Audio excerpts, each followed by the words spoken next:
I'm going.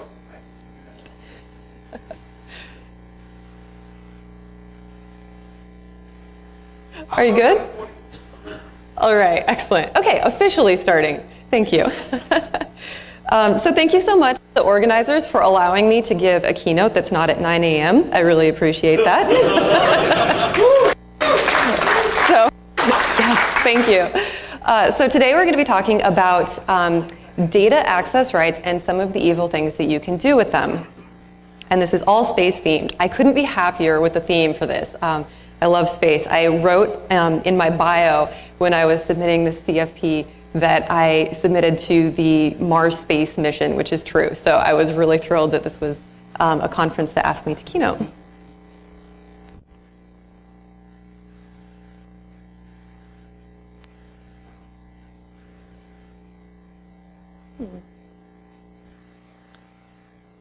All right, I guess we have to do this manually. So, my name is Amber Welch. I evaluate corporate privacy programs for a living. I do both privacy audits and readiness assessments for... I think I lost audio again. I do readiness assessments for organizations that have privacy programs that they need to make sure are in compliance with certain privacy laws. So I've...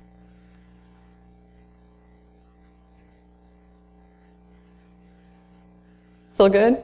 Okay. Do you want me to swap mics? Okay. All right, let me know if there's any issues. So I evaluate programs from large Silicon Valley tech companies that you would all hear about, startups, big old enterprises.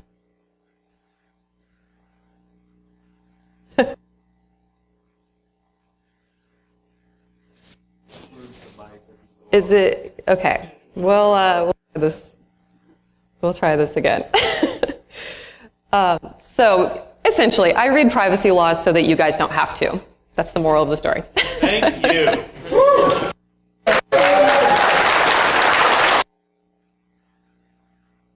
Today we're going to be talking about the data subject access rights that are available. I'll give you a brief overview of that.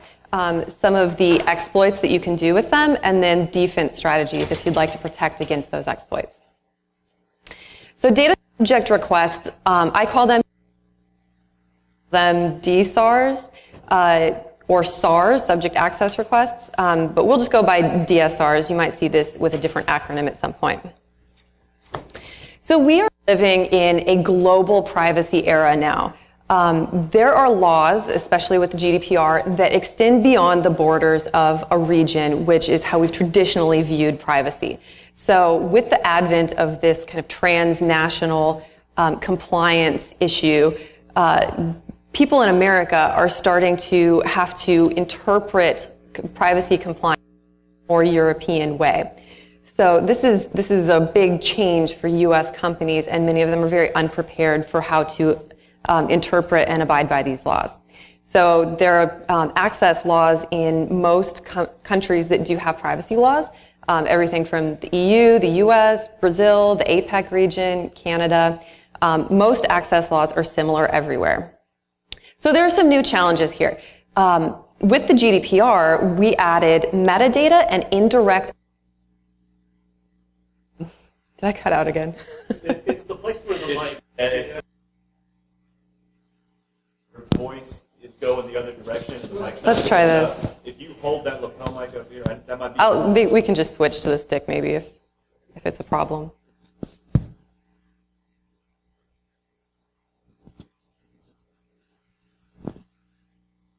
Just turn that off. Thanks.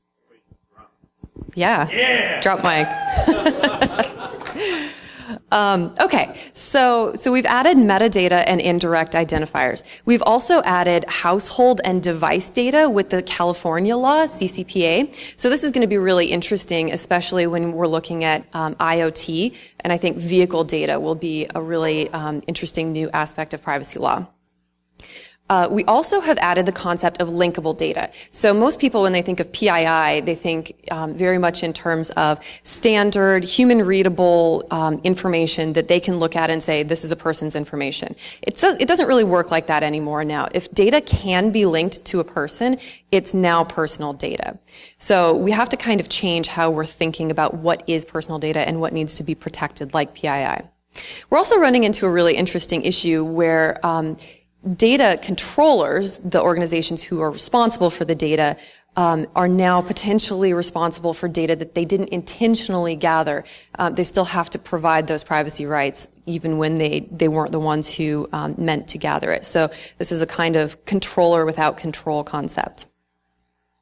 An example of this is this guy who sued Google Spain because he wanted his personal information removed from search results. Google's position was, that's not really our problem, we're a search engine, what do you really expect us to do? But the EU ruled in his favor, and Google Spain had to honor his data subject request, the right to be forgotten. This is going to be really interesting for facial recognition technology. So here we might have potentially one of the best ways to fight back against facial recognition technology for public spaces where people aren't really able to give consent. We might be able to use data access laws to, retrieve our data and demand that it's forgotten. So what you want to remember from this is that potentially any data is personal information now. Even if it's not currently personal data, if it could be linked to a person, then it's possibly PII. So what have companies done to deal with this? Mostly freak out. They've just panicked. They don't know how to deal with it. American companies in particular are not used to thinking in terms of privacy as a right, a human right. They think of it in a sectoral way, like this is health data, this is financial data, this is card data. That's not how the EU thinks of personal data, and it's not something that Americans are really used to. So the response has generally been just give all the data, please don't sue us, we don't want any complaints. Most companies that are very large or unfamiliar with this have outsourced to legal firms, which can be pretty expensive. And lawyers, on the whole, don't tend to think as much about security as all of you fine folks do. So generally, most companies are more in fear of non-compliance and getting complaints for not honoring these rights than they fear the breach of one person's data, even though it is a reportable breach if they provide that information to a malicious attacker. So there are two different ways that data subject requests can be fulfilled. There's the manual way, which is the more traditional version where you send in an email or you tell them, I want my data, and then they run off and gather whatever they can and try to fulfill the request. There are also automated ways, which you can see with things like Facebook, where you can go in and click a few buttons and they have scripts set up to complete that process. There are also some that are hybrid, where you might be able to initiate the process behind authentication, and then after that, they do some manual processing or approval, and then send you the data in an automated way. So both of these types have different exploits that are possible, and organizations generally decide which one they're going to do based on the ROI, the difficulty of completing automated requests versus manual requests. They each have different ID challenges and security challenges. So the stuff that you're here for, all of the evil things that you can do with this, right? So my favorite one is what I call legal DDoS. The idea behind this is that data subject requests can potentially be very expensive, especially those manual ones. So sometimes you'll see a legitimate protest campaign maybe, or an educational campaign telling people, hey, you have these rights, here's how to fulfill those rights. Or exercise those rights. So in a scenario like this, you might have a company that gets swarmed without any kind of warning with data subject requests, and they only have 30 days to do it. So in this case, they would probably have to outsource or maybe extend the timeline. This is also the only time that a company would really be able to be attacked with boilerplate text. Generally, during phishing campaigns, if you repeat the same text multiple times, they know this is fake. That's not the case here because it's very common. It's like when you see form letters to submit to your senator because you want to make your point on something known. It's the same thing with data subject requests. Companies are going to have to prepare to see boilerplate language and not be able to use that as a way of vetting out malicious requests. This can be very distracting for security and legal teams. So if this happens to an organization, it's very likely that all of their attention is going to be taken up by this, and maybe they wouldn't be paying as much attention to other areas. This is also the type of attack that is most effective against a company that otherwise has a very strong privacy program, because there's not really very much that they can do about it, and it's a way to waste resources, essentially. This will also likely happen after any kind of public data breach, because anyone who is affected is going to think, oh, okay, so I want to know what you have on me if you got hacked. So if your organization has a publicly reportable data breach, this is going to very likely naturally occur with that. It should potentially be an aspect of your incident response planning. So this guy submitted a data subject request that the company outsourced to a legal firm, and it ended up costing them £140,000 to respond to that. So in cases where they have to do manual responses, these can be very expensive. Data subject requests used to be able to charge a £10 fee, £10 fee in the UK, and the GDPR removed that. So data subject requests are completely free. You are not able to charge a fee for them. So there's really no disincentive to submitting a bunch of them. The only study I've been able to find that tracked the average cost of manual DSRs was in the UK, and their estimate was that the average manual DSR cost £145 for processing. So even when there was a £10 disincentive, it's still quite expensive for the companies. So this can add up very quickly. So I'll give you an example of what this looks like in practice. So Twitter thinks that I am a man. This is something that you can find in your Twitter settings. If you want to go in and look at your profile, it will tell you what Twitter's best guess about your gender would be. So I thought, well, let's just ask the DPO why they think that. So I submit a DPO request, and they took about 2 weeks to respond with this. They paid a lawyer to write this. This is what's really interesting, is that there's some potentially generic language in there, but they actually had somebody go in, probably a lawyer, read my stupid question about why they decided I was a man, generate a response that was going to stand up in court if I complained about it, and send it back to me. And I have the right to just keep asking them questions about this if I want to. And then we could all do this, and imagine how much time in legal fees that would take for them. Also, I don't know if any of you saw this going around Twitter recently. How many of you remember Ship Your Enemies Glitter? Yeah? Okay, so somebody took the same idea and decided to ship your enemies GDPR, which is kind of the natural outcome, I think, of a law like this. So this is a website where you can go in and generate a form that makes every possible legal request for a data subject. The form exercises every single right, and all you do is copy it to your clipboard and then send it in. So I'm kind of surprised it took a year to find this one, but here it is, and I don't know what's going to happen ultimately, but I think this is potentially an area where we're going to see a lot of abuse. I also want to remind you that this is completely legal. This is even though it's dumb and obviously malicious, you can't turn it down just because it's malicious. Legally, this has been challenged in court. A company cannot say, we don't want to process this request because we think it's mean or vindictive or petty. They still have to do it. The one thing about this is I wouldn't recommend using this because it does say that you have included a copy of your documentation, which we'll get into why that might be an issue later.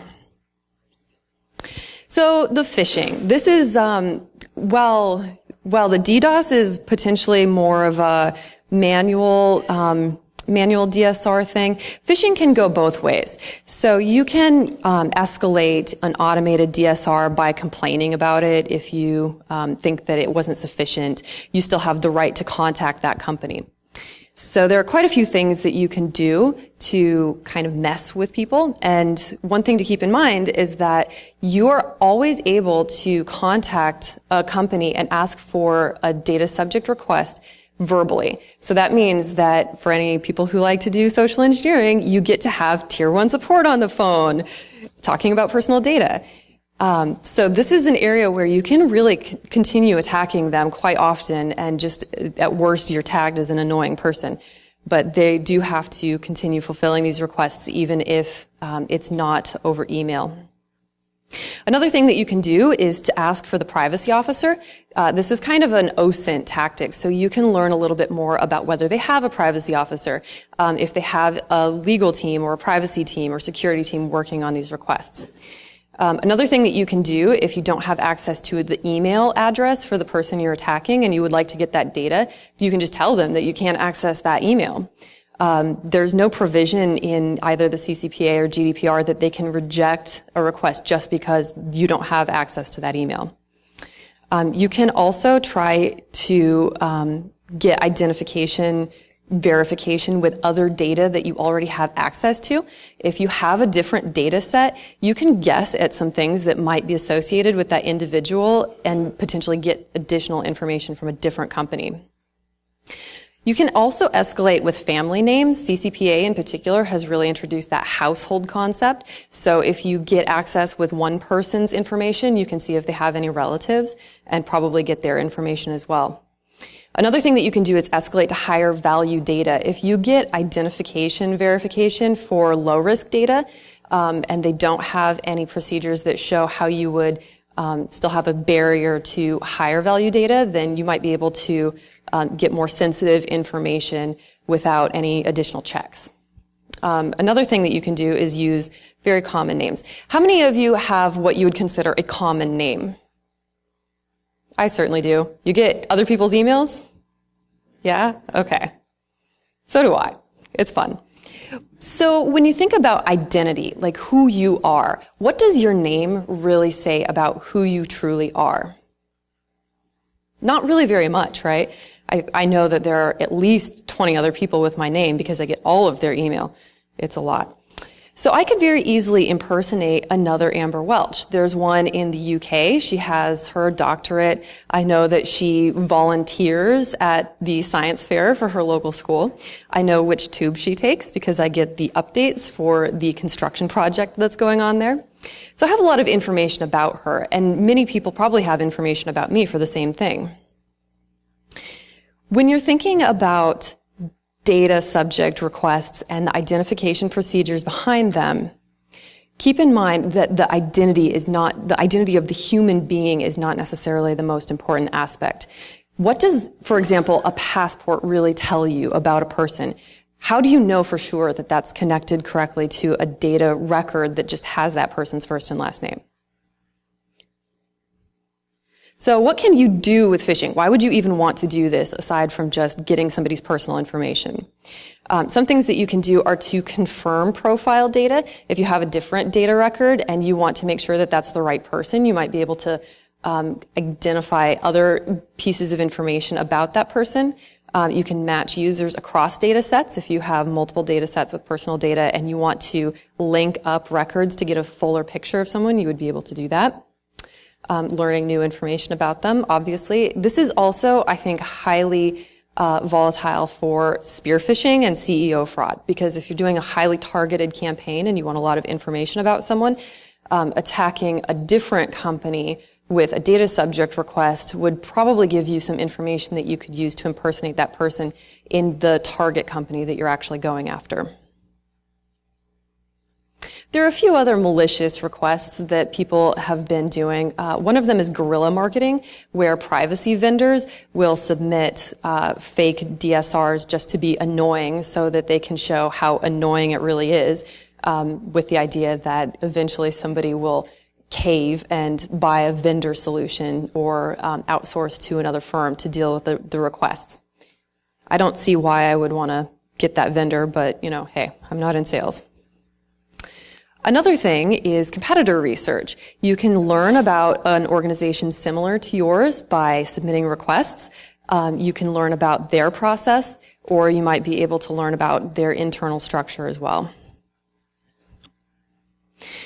Disgruntled employees are have been using data subject requests in the EU, at least, for quite a long time to waste resources and just generally pester the company that they used to work for when they have left on bad terms.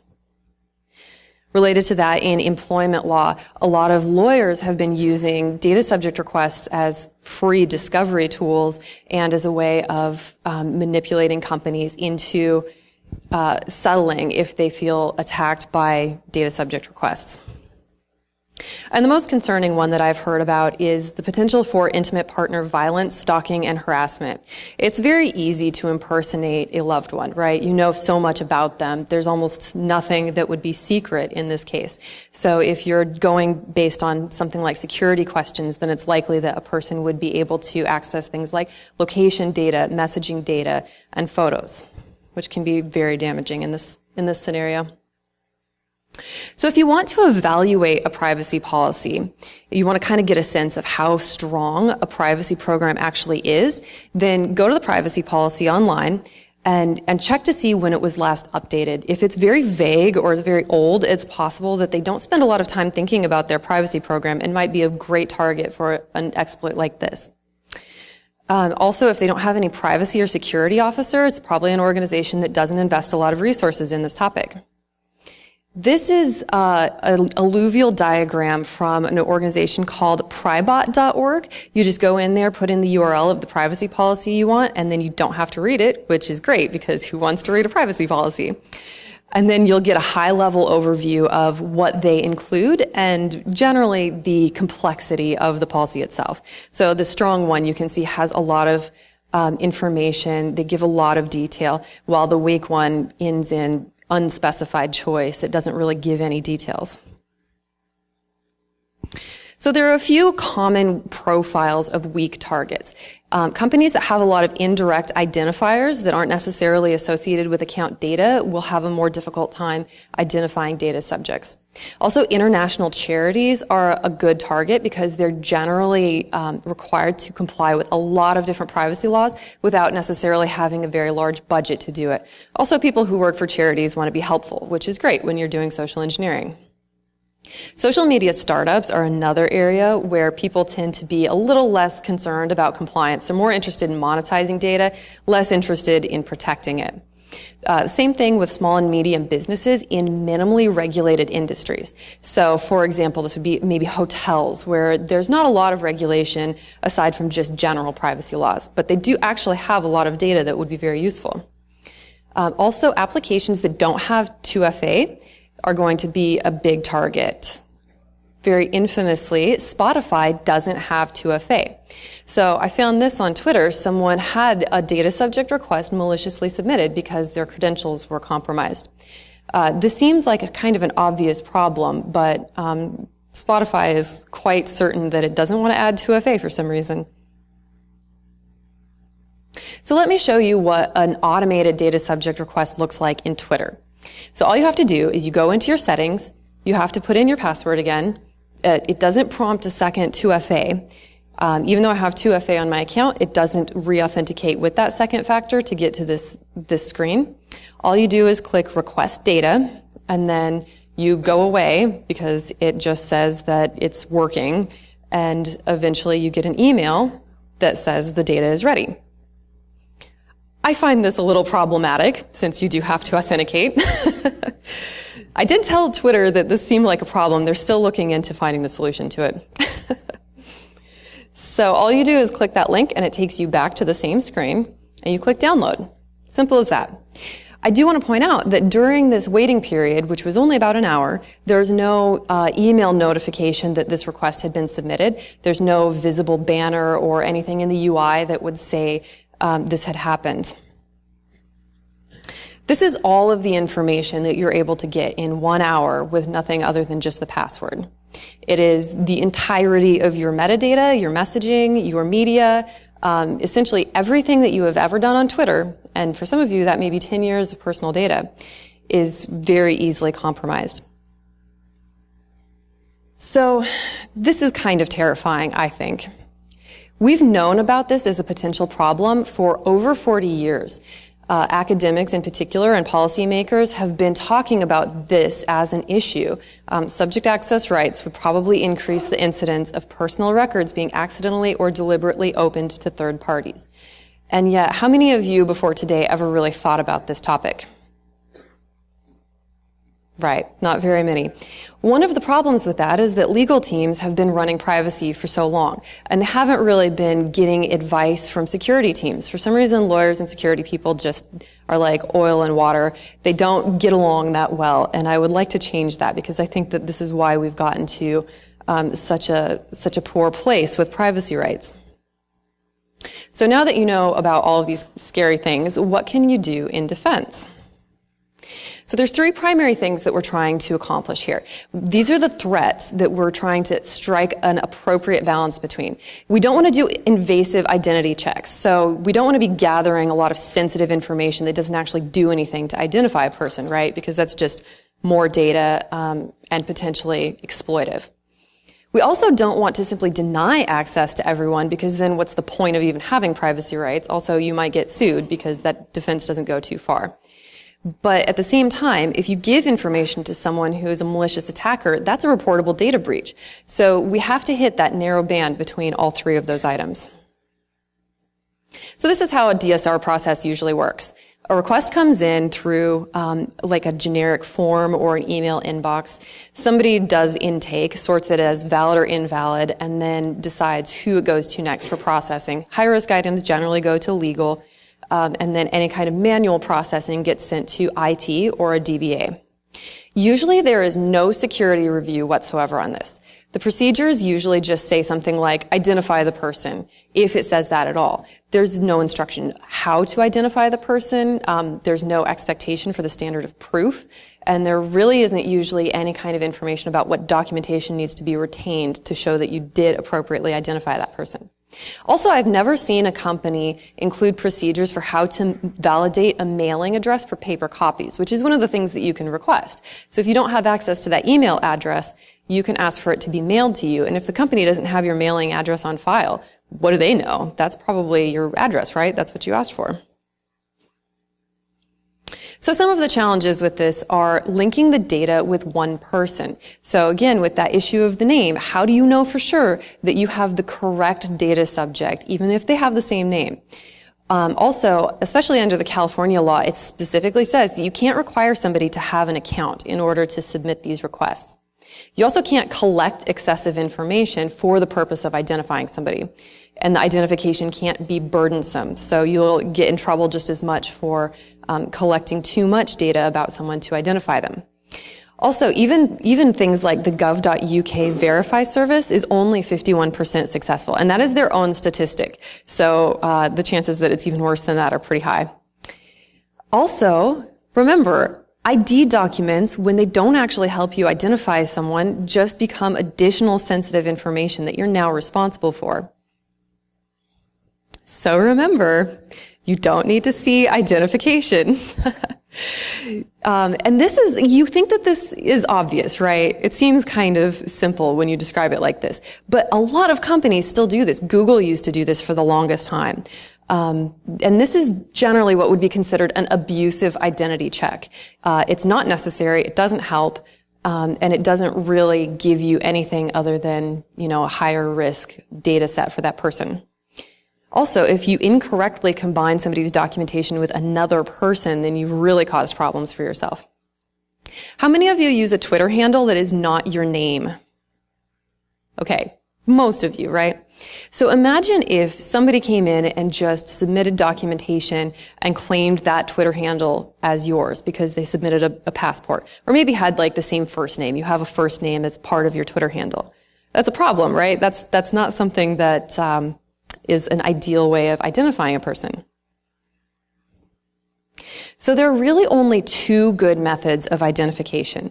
You can use documentation if you already had that data. So if you already have a passport number, fine, go ahead and take a passport. But you should definitely get a scan for it because passport numbers are not, they're pretty easily available. They're leaked everywhere, right? Same thing with driver's license numbers. If you can see that that person actually possesses that identity document, then sure, that might be a good way to identify them. The other good way, which is, I think, the best way to identify somebody, is to operate on the basis of shared transaction history. So, for example, with a hotel, you could say, well, this is the date of the last stay that I had there. Potentially the room number if you remember it, but if you know when you stayed there, then you have information that proves that you are the correct data subject, not necessarily that it's just the same name. But if you do that, you want to make sure that you're gathering more than one piece of information, because a lot of this data could be very incidental, that just, if we go and hang out at the hotel bar after this talk, I'm going to know where you were staying at the hotel if you pay with your card. I can just pick up a receipt, and that's one piece of data. So you want to ask for a second factor of data with the shared transaction history, something like the last 4 digits of the credit card on file, or similar. Does anybody know what this terrible pixel art is? Yes? This is the Arecibo message. This is the Arecibo radio satellite in Puerto Rico, which is incredible if you ever get the chance to go see it. James Bond is a fan. So the Arecibo message is intended to establish shared communication history between us and some unidentified intelligent life form. So we don't really need to know who they are. They don't need to know who we are. But if we got back another message that was maybe slightly altered or just repeated back to us, we would know that we had established communication. So the identity isn't what's important. The shared transaction history is how you can confirm that you know who you're talking to, and that it's the same person. So if you do manual data subject request responses and you're going to be taking IDs, you need to have a graduated identity requirement for different types of data. If you have highly sensitive data, don't release that on lower level ID. This is really critical, especially where you might have payment data, health data, anything that is potentially sensitive politically, sexually. Those items should not be released very easily. But at the same time, you don't want to be foisting these really burdensome ID requirements on someone who just wants to get some messaging data. So make sure that you understand the difference between your sensitive data and generally low-risk data. You also want to assume that ID numbers are compromised. Most of us have a lot of our information on the dark web at this point. You don't want somebody to just be getting all of your personal data through a data subject request because they were able to find your passport number on the internet. So make sure that you're getting a scan of the document. But also don't make somebody email the scans, please. I will know if you do that. I will come find you. So make sure you're providing a secure method of transfer, both for the data out and for any ID requirements that you have coming into you. If you really have a lot of data that you want to carefully consider, NIST has digital identity guidelines, which are quite good. So this is a way that you can really feel confident in your ID method. If you have automated DSRs, you want to make sure that you re-authenticate the session. If there's 2FA, ask for the second factor again.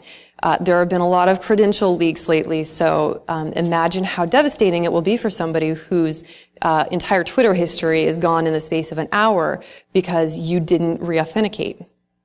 Also, include some kind of UI notice so that users who are actually using that session will get some kind of warning. You want to make sure that if somebody submits a malicious request because they gained access to the account, that user has some kind of way of knowing that this has happened. A UI banner, email notification, text notification, something that gives them some warning. Also, if your automated request process is really fast and can do it immediately, I would still say you could wait a week. You have 30 days to complete these requests. So give the user time to notice that something has gone wrong with their account before you just deliver all of the data.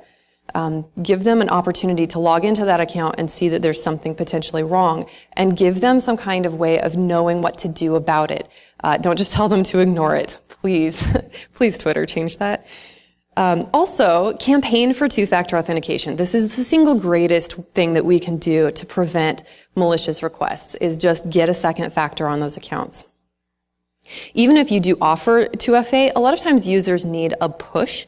So talk to your product teams and try to get them to do another campaign, some kind of awareness campaign to educate users about the importance of why they should have 2FA. So there are a few red flags here. One thing that's challenging about this type of attack is that if you fall for it, you probably won't know. You'll probably be attacked multiple times, and you may never really identify that you're the one leaking that data. So detection is much harder for one data record at a time versus one large breach where there's a lot of forensics that we can get. There's not much to do forensically when you've got a legal sign-off and your lawyer is the one who sent the data out knowingly. So a couple of things to look for. Anytime that somebody is requesting a mail copy of their data to a new address that hasn't been on file, or when they ask for a mail copy and they never had an address associated with that record in the first place. Anytime you have common names, so if there are multiple names in your database, this would warrant additional review, especially if you have a deduplication algorithm in place and that record has ever been combined. You want to make sure that you're highly confident that it's the correct combination, because an error in duplication would be quite problematic. Any requests based on indirect identifiers, especially where there's no account data to it, would be something that you want to especially consider and make that determination of whether you are even able to correctly identify that person at all. This might be a scenario where you would just have to deny the request. Requests that don't have any kind of account associated to it or don't have any history in the account, or if the data subject can't recall any history, these would be warning signs that you would want to watch for. Frequent similar requests or repeated text. We do know that there's boilerplate language, but if you do find yourself getting a lot of it, that would be something to watch for. And generally, any unexplained increase in data subject request volume would be an indicator that unless you know why that's happened, then you might have some kind of malicious attack going on. So please remember, sending out data that's not to the correct person is a data breach. It's not just a mistake, it's a reportable data breach that you have to notify. All right, this is pretty dense, so here's my cat. We're almost through. So your final line of defense is simply denying requests, and you have every right to do this. In fact, your default position should be to deny requests unless it's proven valid. Don't default to, just fulfilling every request that comes in unless you get the spidey sense that something is wrong. They should be passing barriers and gateways to get that request fulfilled instead of vice versa. So if you do need to deny the request, all you have to do is document your reasoning for doing that and let the data subject know that they have the ability to make a complaint or escalate it to some kind of authority. This is kind of your get out of jail free card because it shows that you had the intention to do the right thing, and you won't just get sued for doing this. You'll have an opportunity to fix it if they do want to complain about it. So remember, you won't necessarily get in trouble for denying a request if you had a good reason for doing it. So these are all the legal reasons that you can reject requests, and at the end I'll give you a link to a GitHub that has all of the legal text links as well with the text written out so that you don't have to go through and read the entire GDPR or CCPA. So you're allowed to reject any kind of repetitive or abusive requests. So this is something where you would want to keep good track of what you had gotten previously. If somebody is just clearly being a pain, then you are able to say, okay, enough is enough. Stop bugging us. These lawyers are getting really expensive. You can also reject if you have unconfirmed identity. This is where you can say, we really tried, we made a best effort, but we can't be confident that this is the correct record. So, sorry, but we're going to have to deny you for now. Here's what you can do if you disagree with that reason. Any data that's not clearly associated with a confirmed identity can also be rejected. So you can do a partial fulfillment of data. If you have some information that you're confident about, but then some other data that maybe isn't quite associated with the correct record, leave that data out and do a partial fulfillment instead. You can also reject impossible requests or ones that would require disproportionate effort. I would try to stay away from this as much as possible because it would potentially be difficult to hold up in court. But this is a good one, adversely affecting the rights and freedoms of others. If data is highly correlated with other people or contains a lot of other people's personal data, then you might be able to say it's too difficult to extract this information and to confirm that this is just your data sorry, but unless we get other people saying that they want this entire set, then we can't do that. Also, any portability requests that are not automated or feasible. So, let's see. Yeah, portability requests that aren't automated or feasible, you can reject as well. So this is where you would have to send out data that has a machine-readable format. If you don't have your application set up to do that, then you don't really have to fulfill the request. You don't have to write an entirely new script so that you can fulfill one request. So what I want to ask of all of you is to care about privacy. I know it's not something that is really necessarily exciting in the way that a lot of the technical hacking is, but this is highly relevant to you personally. You don't want to spend all of your life trying to protect personal data technically and then have your lawyers just give it out to somebody maliciously. If you lose sleep thinking about a data breach, then we should lose sleep about this one as well. So please remember, you can have security without privacy, but you can't have privacy without security. And that means all of you fine folks here today. If you want to see any of the sources, you can take a photo of this slide. If anybody has questions, I can take them now.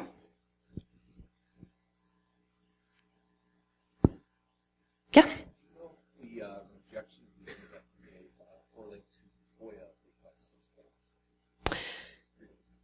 If the rejection reasons correlate to FOIA, so correlate to reasons. A company that receives a FOIA request use those same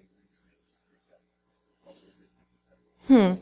I would say that that's probably a different set of rules. So the question is, can you reject a FOIA request for the same reasons? There may be some relationship between them, but FOIA isn't specific to personal data, so there are rejection reasons for FOIA, or redaction usually, but they would be kind of different, I would think. Yeah? So you showed us a lot of ways that boards can essentially be a dick and say no to your request. However, so hold up, testing, maybe, levels up. Whatever, it's cool. Oh, Jesus Christ. There you are.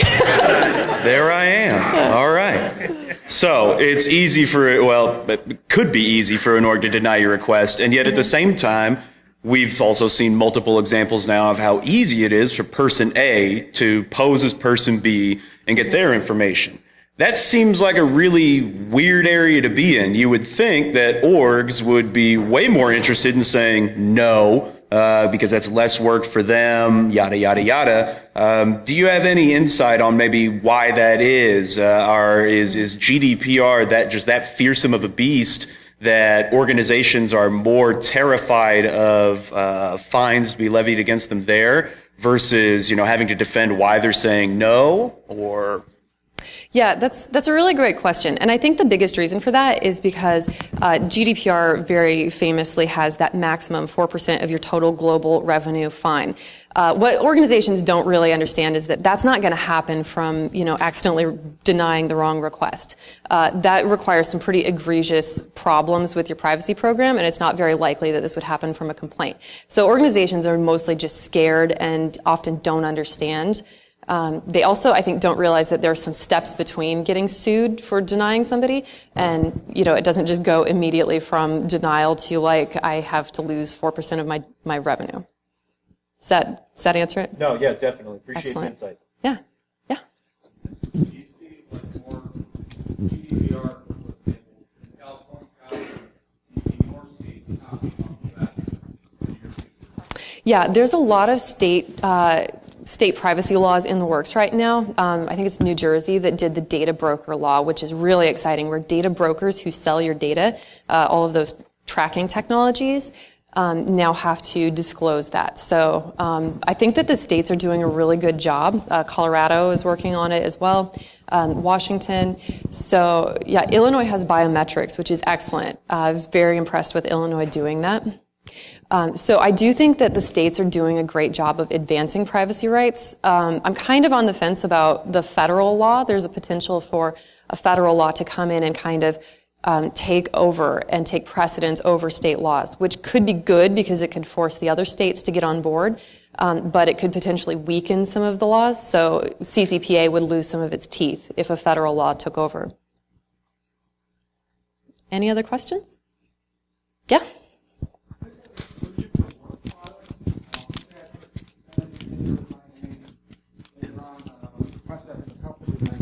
Product back.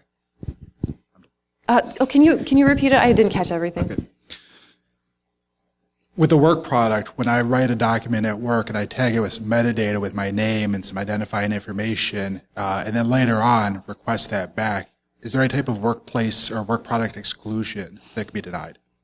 Yeah, so in that case, things like the right to be forgotten are based on consent, and in that area, they wouldn't have the data on the basis of consent. It would be work produced under contract, so you don't have the right of data being forgotten or deleted, but you would potentially be able to request a change if the data was incorrect. Maybe you changed your last name because you took your wife's name, like you should. And you wanted to make that change, you would probably be able to exercise that right. But there are limitations on each of these rights that you do have available. So it can be a little tricky, so it kind of is based on each case. It would be quite a lot of time to explain each exclusion. Yeah? So a lot